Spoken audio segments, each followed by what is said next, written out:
half-time, but the boys managed to blow the game open in the second half. What was the key, do you think, after half-time? I think we just outworked them in the end. I think they still tried to play that, maintain the footy style brand, but I think we executed the game plan really well, and it was good we were able to run away with it. I think you had 100 plus more marks or something around that mark there. Was that a focus going into the game to try and beat him? They like to possess the ball, try and beat him in that area? Yeah, it wasn't a focus. It was more about defensively trying to stop them and stop them having those mark chains. But I guess when that happens, it frees our players up too. And there's a couple of weeks in a row we've been able to do it and execute it pretty well. Conceded 6 goals tonight, with informed forward in Nick Riewoldt only kicking the one. How good's the team pressure been the last couple of weeks? Yeah, it has. It's a really positive sign. Only giving them 6 goals. Riewoldt's a class player, and Sando's mentioned how good a form he's in at the moment. So Tali just keeps beating his opponent, and I think it's a great compliment for the team as well. We're able to help him out, and I think a lot of the ball he got was pretty high at the ground, not in the forward 50. And you had a big battle tonight. Ben McAvoy was just about BOG for them last week. How'd you approach that battle? And you probably just got him in the end. Nice to find a bit of the footy early, especially. Yeah, it was actually. It's good to sort of get a bit of form back, and like you said, Big Ben's been playing really well, and I knew that coming in, it's going to be an important match-up for us to win the game. So I was glad to be able to contribute and hopefully get a bit of form back. What do you do when you know you're not quite at your best, but it's coming? How do you approach that week to week?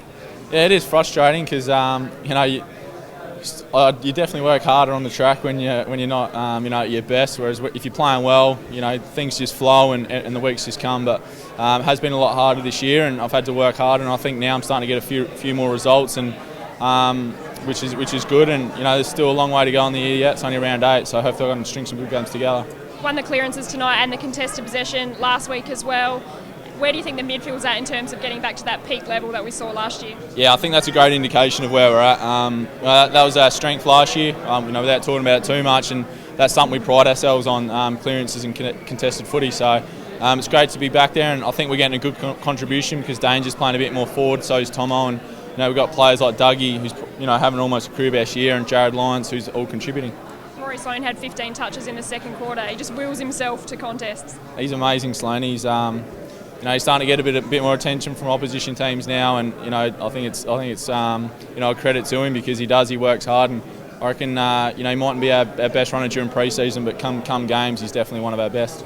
North Melbourne at Etihad next week. Last year that was probably one of the team's worst performances of the year in that game. They're a tough side to beat, and that'll be another challenge. They are. They play Etihad really well. I don't think I've actually ever beaten the Kangaroos at Etihad, so they'll come out fired up because they've lost another close game, which there's a bit of controversy with that, but it'll be a good game again, and they're the games we need to win because they're probably 8-point games at this time of the year, and hopefully puts us in front of the ledger. Thanks, guys. Cheers. Thanks, Drew.